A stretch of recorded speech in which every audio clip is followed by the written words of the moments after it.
How's it going, everyone, and welcome back to the channel. Yes, today we've got ourselves a 1/72 scale armor review of the Flakpanzer 341, and it is the ultimate armor range from Dragon models. It is in this usual Dragon box. It does look very nice. It is from a period of Germany, 1945. Now, these would not actually come to fruition, so this is, I suppose, a what-if version of this model. Now, the Flakpanzer 341, the original armament was to have 4 2cm MG 151 cannons mounted on the Panther chassis there.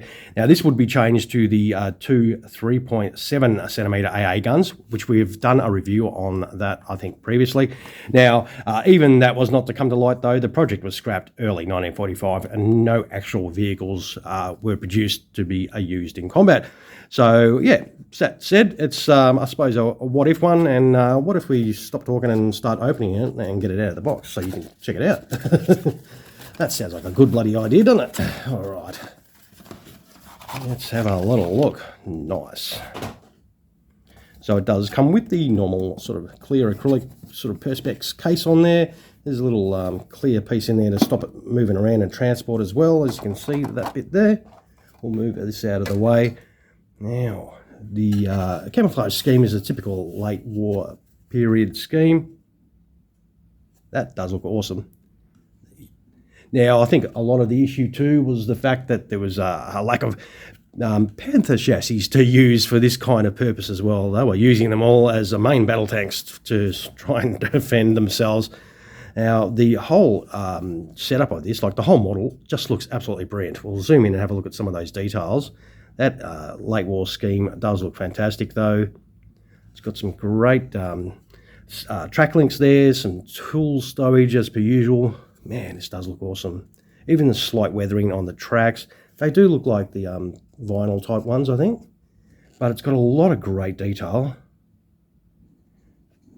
Absolutely brilliant, yeah. Now, the turret, I would assume, does move. I'm a little bit scared to try with the MG 151s, but let's have a little go. Oh, okay. Well, they do. They do move. Well, those ones do. Do we dare? Those ones don't want to. I'm not going to force the issue because I don't want to break them. Definitely a pretty cool looking unit, though. It's something a little bit different. Let's see if we can actually get the turret off, maybe see inside. All right. So we've got, well, as per usual, there's a little bit of a sort of a block in there that's been sort of put in place to, I suppose, simulate a little bit of weight. The turret itself, obviously, is all plastic. Yeah, look, overall, as I say, whether it's made out of plastic, resin, metal, I mean, it doesn't bother me what medium the models are made out of. Just if they present to me really nicely, I'm happy with them. And this is, yeah, absolutely brilliant. It looks absolutely fantastic. I won't say absolutely again because you've heard that enough.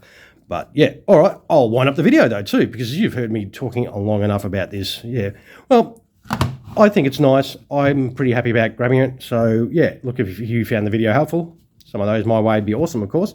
Hey, always feel free to drop a comment below. You don't always have to agree with me. If you don't like a model, feel free to drop that in the comments as well. I don't expect us to like all of the same things, so I don't get offended if people don't like a model because I don't build them, so I just buy them. All right, everyone, don't forget, you would have seen the photos of this at the start. Check this out on the turntable at the end, and don't forget to punch that subscribe button too if you're watching and have yet to do that. And I'll finish by thanking you, the viewer, for dropping past to check out this pretty cool model here from Dragon. All right, everyone, happy hunting for your next model, of course, and you all have an awesome sauce rest of your day. Cheers, everyone.